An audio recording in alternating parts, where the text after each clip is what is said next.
ng Diyos ang bawat isa sa atin para harapin ito. Ang importanteng lumakas sa atin ay ang ating inner man. Pagka kasi lagi nang malakas ang katawan, kain, tulog, exercise, trabaho, nandun na lahat, namimit lahat ng needs ng ating five senses, ng ating katawan, pero nagkukulang tayo sa ating spiritual food for the soul. Yun, pag dumating ang crisis, doon tayo dudulas, doon tayo madadapa, doon tayo masusugatan, doon tayo magkukulang. Kaya napakahalaga na ang ating mga kaluluwa ay nakatuon sa Diyos, kumukuha ng lakas sa Kanya, nakikinig sa Kanya. Umupo ka, para siyang tatayo, para siyang gagalaw sa lahat ng ating problema. Kasi pag tayong nakatayo, ay uupo ang Diyos at wala siyang magagawa kasi tayo ka ng tayo, galaw ka ng galaw, kilos ka ng kilos, salita ka ng salita. Pero kung tayo tatahimik, uupo tayo, ang Diyos ang tatayo. Gusto niya mag-relax tayo, gusto niya umupo tayo, gusto niya mag-trust tayo sa Kanya, gusto niya siya ang gagalaw para sa atin. You know, gusto niya siya ang perform. Siya ang mag-iisip. Ayaw niyan tayong isip ng isip. Ayaw niyan tayo ang salita ng salita. Nais niya ay tayo magpahinga. Sabi niya, come unto me, kayo mga nabibigatang lubha. At bibigyan ko kayo ng kapahingahan. Kapahingahan. Na ang message ngayon ay pinamagatang identifying your weakness and overcoming this weakness. Pero na kung napakinggan kami ni Ate John, yung Sister John na istorya na medyo nakakatawa. 3 pastor na nag-sharing ng kanilang mga kahinaan. Nagpunta sila sa fishing area. Sabi na mag-fishing tayo. And then, habang sila nag-fishing, yung unang pastor, dinisclose niya ang kanyang kahinaan. Ang kanyang weakness, mga kapatid, ay hindi alam ng kanyang church, ng kanyang misis, ng kanyang pamilya, lumalabas sa gabi, nagkakasino. Nagsusugal.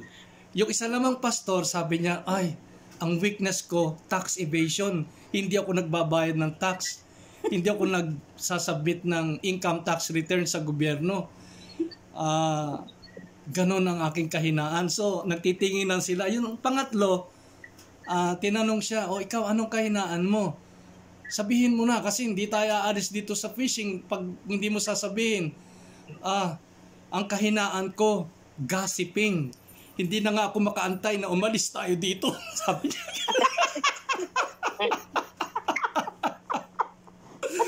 So, gusto na niya i-chismis yung dalawa niyang kaibigan pastor na tax evader at gambler pala yung isa.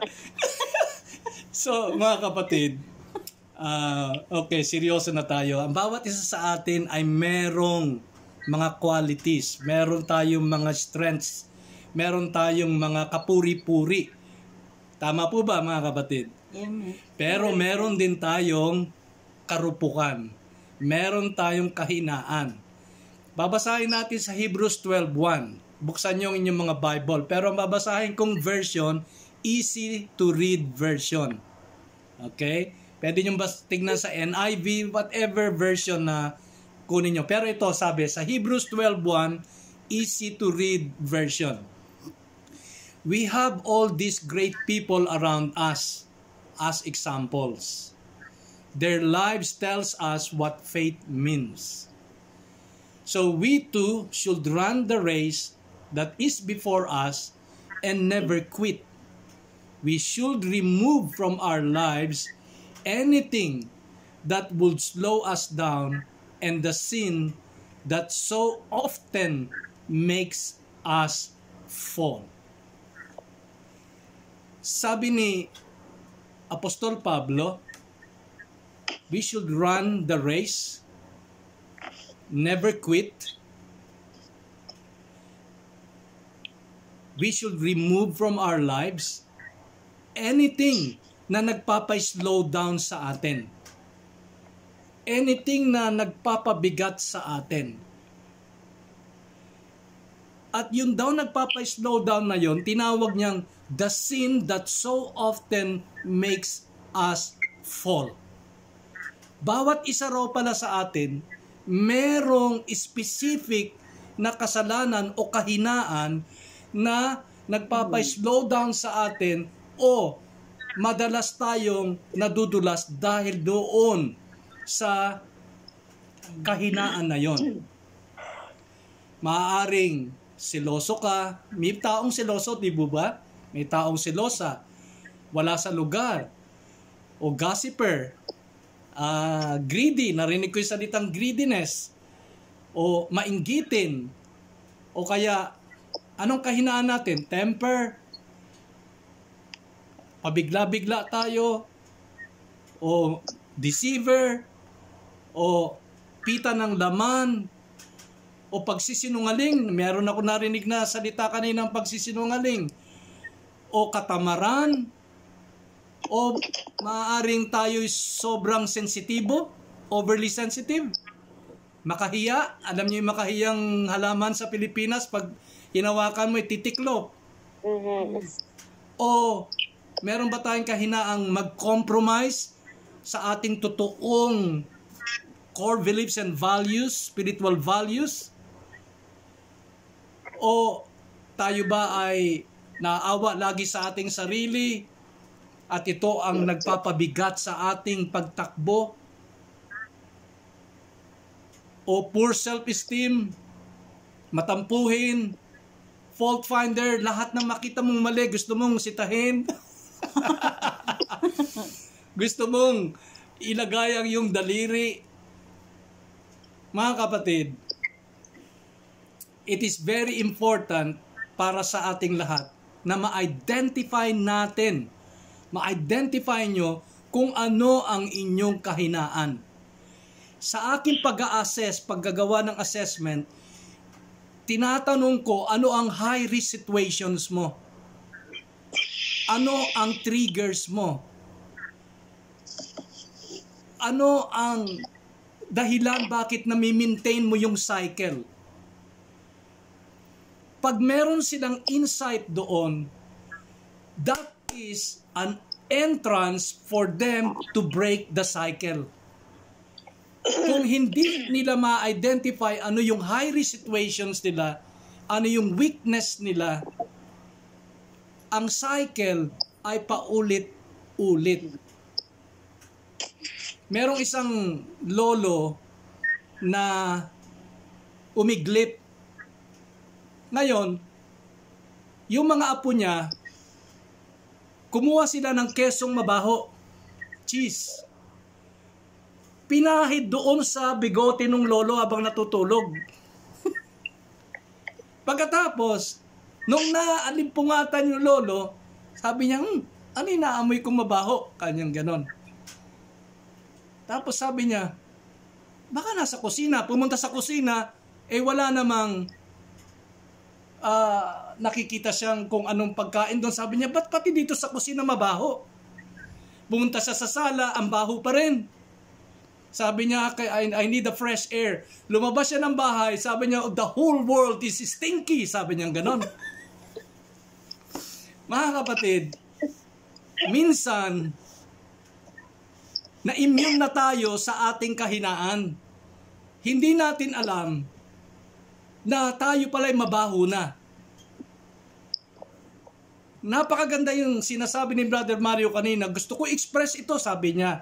Kasi makakatulong ito sa akin. Baka meron kayong masabi sa akin na ako'y ma-enlighten. So I'm here today, katulad nyo nandyan din ngayon, to express the gospel of the Lord Jesus Christ, so the gospel can point to us kung ano ang ating dapat i-put aside. Kung ano yung mabaho sa ating buhay. Naalala mo, darling, mga ilang taon na lumipas sa bahay na ito, sasabihin mo sa akin, Daddy, ang baho ng paa mo. Maghugas ka nga. Sabi ko, hindi ko naaamoy. Sabi niya, naaamoy niya. Sabi ko, hindi ko naaamoy. So, salamat. Merong Sister Jocelyn na nagmamahal sa akin at nagsasabi ng totoo. Salamat sa good wife. Salamat sa helpmeet. Salamat sa aking may bahay na nagsasabi ng totoo na ang aking palang paa ay kailangang mabigyan ng treatment. So, lagi ako nagtatawas ngayon. Nilalagyan ko ng tawas yung aking medyas bukod sa paliligo. Eh di wala na ako naririnig na ang baho ng paa mo. Kasi pag na-immune ka na doon sa weakness mo na temper, chismis, palagi mong inahabol ang problema, gossiping, whatever. Yung lust, yung pride, yung greediness, pag paulit-ulit na yan, that's the problem. Nagiging mabaho yan sa ating buhay. So, mga kapatid, baka meron tayong stinky behavior at willing ba kayong ma-expose yan ng gospel sa gabing ito? Amen. Amen. Willing ba tayong Amen. mabigyan ng lunas ang ating stinky behavior? Yes. Otherwise, kung hindi, ma-stuck tayo, ma-stagnant tayo. Ang tubig na stagnant, umiipon dyan ang lamok, nangingitlog. Ang lamok, mga frogs, babaho. Hindi fresh ang tubig. So, ang problema, sa addiction services, maraming alcohol and other drugs dependent na may self-denial. They live in denial.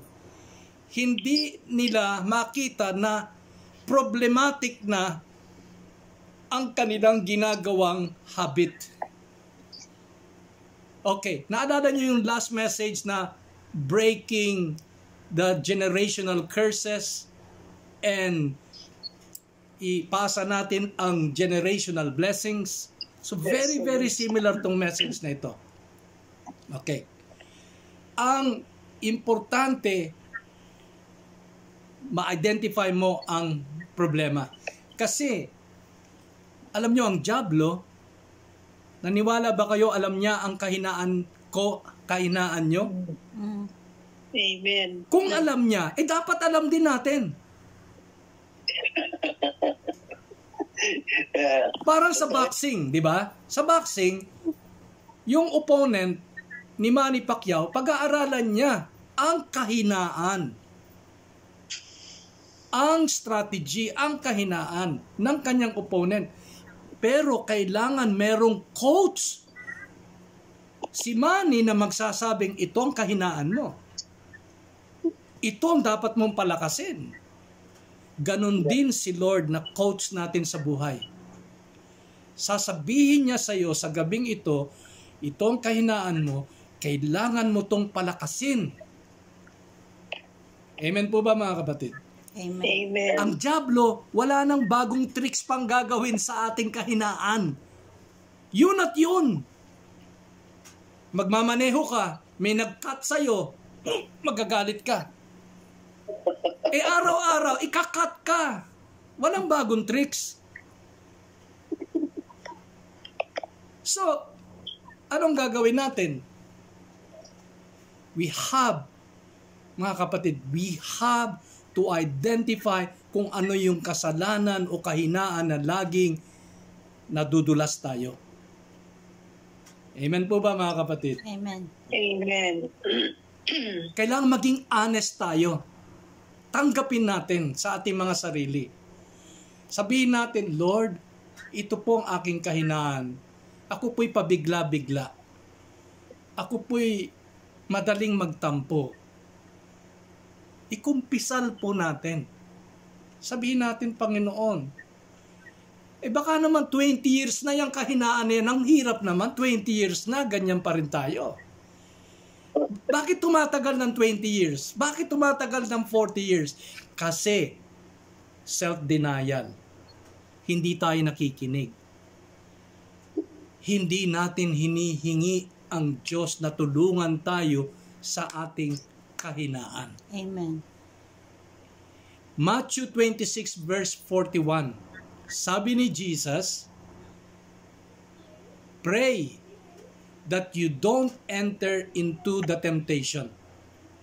Sa Tagalog, ipanalangin na huwag kang makapasok sa tukso. Hindi nga sinabi na ipanalangin mo na hindi ka matukso. Ang sabi niya, ipanalangin na huwag kang makapasok, mag-step in sa tukso. Ibig sabihin, mga kapatid, bago ka magmaneho, mag-pray ka na. Lord, tulungan mo ko. Alam ko ang dyablo. Alam niya ang kahinaan ko. Alam ko may magkakat na naman sa akin. Panginoon, this time, tulungan mo ko na hindi pumasok sa tukso. Yun kasi ang sikreto, mga kapatid. We need to ask God in advance. Kailangan advance pala na ipag-pray na natin na bago pa dumating yung tukso, advance na tayo. Hindi yung nasa kalagitnaan na tayo ng tukso, doon pa tayo hihingi ng tulong sa klolo sa Panginoon. Too late. Naasar ka na. Nainis ka na. Nagchismis ka na. Nagalit ka na. Amen po ba, mga kapatid? Is this making sense to us? Amen. Yeah. Mga kapatid, kailangan natin ang tulong ng Diyos. Kailangan natin na yung confidence natin totally sa Panginoon. Diba sabi ni Lord kay Peter, Peter, i-deny mo ko ng 3 beses. Lord, hindi. Sa akin mo binigay yung key ng kingdom. Sinabi mo sa akin, upon this rock, you will build my church. The gates of hell shall not prevail against it. Ako ang sidekick mo. Ako ang faithful mong apostle. Hindi ko pwedeng i-deny ka. Ano nangyari? Nung hinalikan siya ni Judas, nainis siya kay Judas. Kinuha niya yung tabak, piningas niya yung tenga ni Marcos, yung sundalo. Bakit niya nagawa yon? Kasi, mga kapatid, hindi siya nag-pray. Tinatanong ni Lord, pwede bang samahan niyo ako mag-pray kahit 1 oras lang? So, minsan, mga kapatid, pag meron tayong confidence sa sarili natin at wala tayong God's confidence, kahit nagbabasa pa tayo ng salita ng Diyos, kung hindi ka kumonect sa Panginoon sa umaga o bago matulog, o kung hindi ka kumokonect sa Kanya habang nagmamaneho o nagtatrabaho, babagsak po tayo na katulad ni Pedro, ipagkakaila natin ang Panginoon ng 3 beses. Bakit? Kasi very proud tayo sa sarili natin. We have to be proud of our Father. We have to be proud of the Holy Spirit. Amen. Gustong-gusto niya na siya ang pinagmamalaki natin, na siya ang pinagmumula ng ating kalakasan. Amen. Amen. So God is our strength. Amen po ba? Amen. Amen. God is our protection. Siya magbibigay sa atin ng kalakasan. Pangalawa, wag natin puntahan yung lugar ng tukso. Huwag tayong pumasok sa bahay na nasusunog. Alam mo nang nasusunog, papasukin mo pa. Mabe-burn ka, masusunog ka. So lagi ko to sinasabi sa aming mga kliyente, leave the old associates. Associates that are not helping you to move forward or to reach your final destination. Pag itong associates na ito ay hindi nagno-nurture sa iyo, let it go. Let God and let it go. So, naalala niyo si Joseph, naging parang mayordomo siya sa bahay ni Potiphar. And then, yung asawa ni Potiphar na babae, gustong makipag siping kay Joseph. Si Joseph, pag nandun sa kusina, lalapit din dun yung babae. Ang gagawin ni Joseph, pupunta siya sa garden. Pupuntahan naman ni Mrs. Potiphar sa garden. Pupunta naman si sa bahay, maglilinis. Iniiwasan ni Joseph itong si Mrs. Potiphar. Ang nangyari, galit na itong babae, kinuha niya si Joseph, dinakma niya yung damit. Ang ginawa ni Joseph, hinayaan niyang makuha yung outer coat niya at tumakbo siya. Brother Mario, Brother Leandro, Brother Jimar, parang hindi macho na ang lalaki tatakbo sa babae. Tatakbuhan ng babae. Parang walang muscle. Pero mga kapatid, ang point dito, pinunit ni Mrs. Potiphar yung coat ni Joseph. Kung kailangan na ibigay natin ang something, i-give up natin ang old associates, i-give up natin ang pride, ang bitterness, whatever, para lang hindi tayo mahulog. Minsan yan ang hinihiling ng Panginoon. Give it up. Nagda-doubt ka, nagwo-worry ka, Lord, ayoko tong worry na ito. Iyo na to.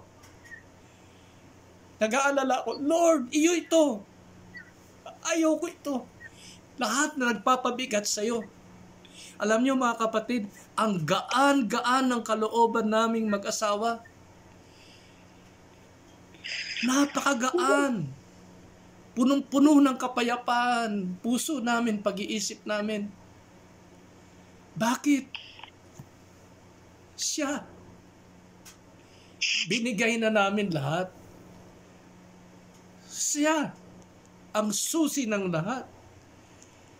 Puno kami ng pag-ibig. Umaapaw mga kapatid. We are so grateful. Nagbabayad kami. Alam niyo naman yon. Ayoko na lang ano pa. Pero, ang feeling namin milyonaryo mga kapatid.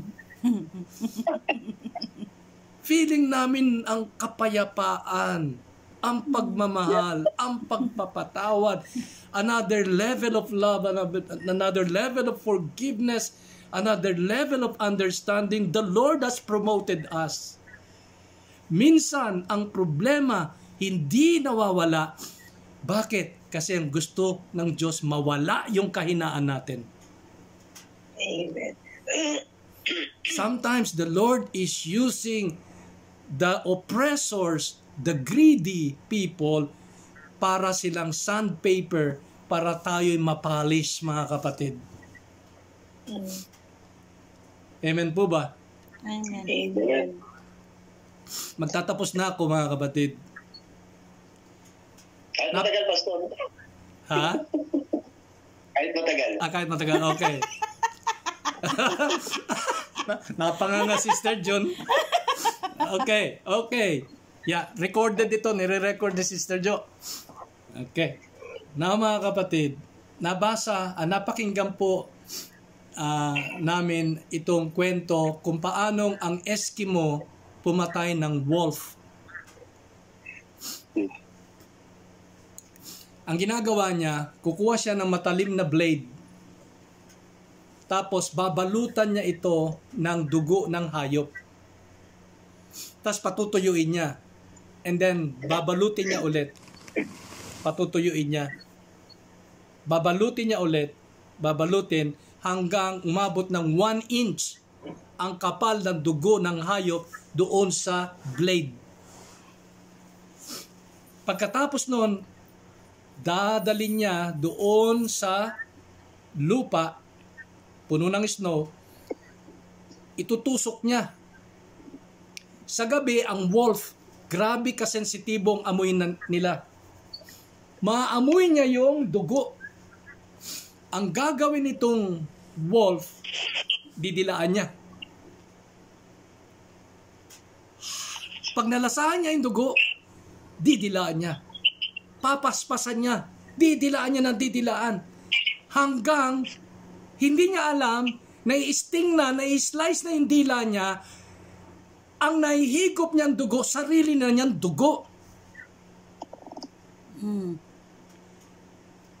Hindi niya alam na nai-slice na ang buong dila niya at ngalangala niya.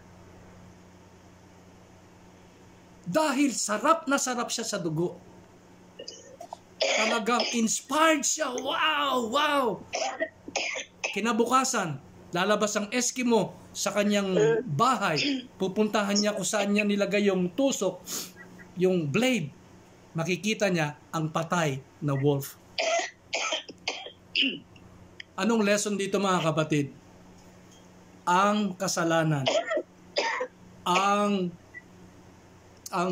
kahinaan, very enticing, very alluring, very tempting. Mami, uminom kayo ng tubig. Very parang kaakit-akit. Mrs. Potiphar, kaakit-akit na magalit. May karapatan akong magalit. May karapatan akong ipaglaban. Nakakaakit sa laman. Gustong-gusto natin. Pero, ang hindi natin alam, mga kapatid, kakadila natin sa dugo. Flesh and blood. If we are walking in the flesh and blood, na-slice natin ang ating sarili. Ang ating alangala.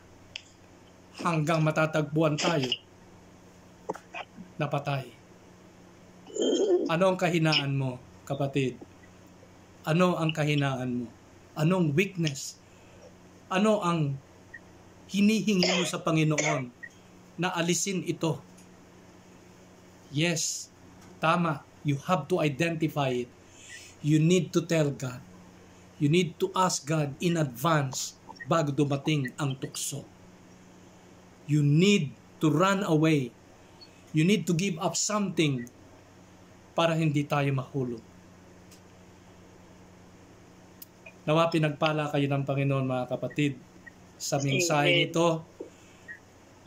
Maikli, ngunit dama ko ang blessing ng Panginoon nasa ating kalagitnaan. Amen. Dama ko na kinatagpo ng Diyos ang lahat ng ating mga pangangailangan sa oras na ito. Amen. Let us pray.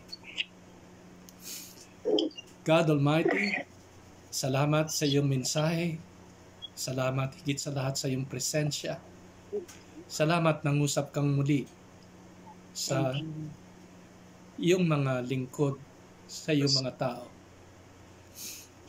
Salamat, nais mo kaming tumakbo sa race na ito na walang dalahing mabigat. Yes. Salamat, tinuro mo sa amin kung ano ang paraan para ma-overcome ito. And that is to confess.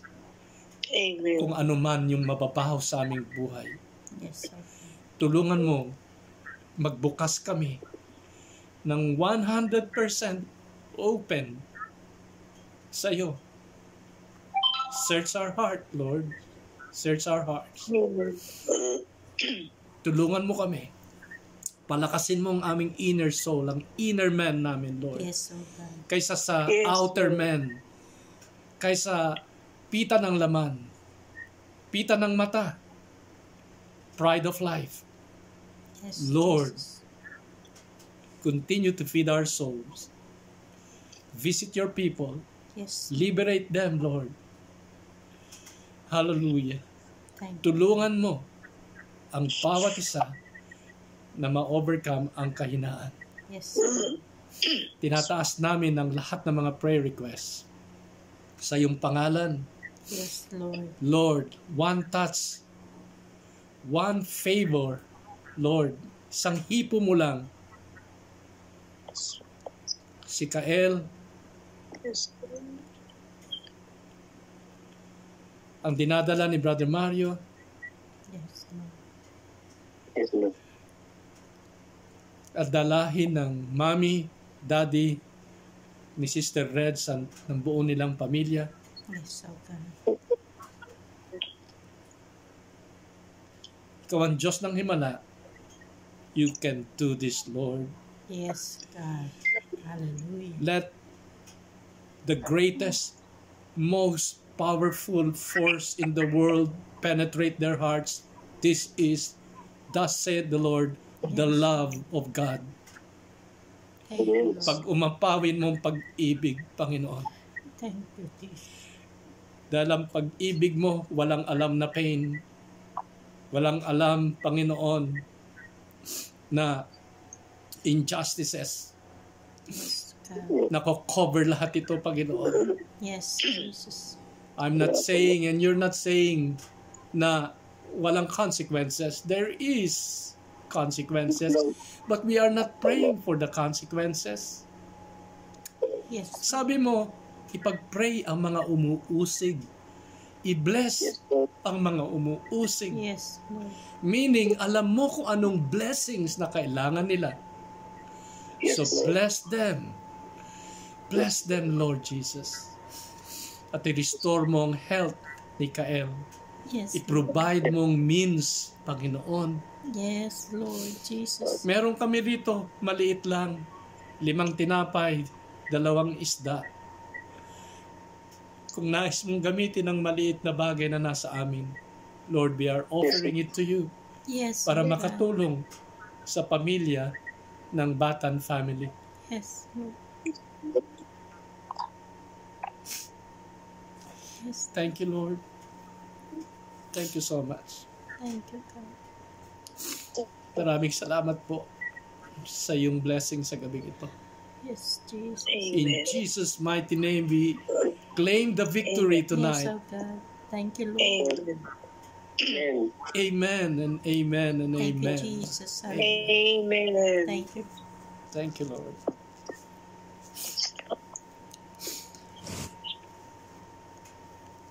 Blessed be the name of the Lord.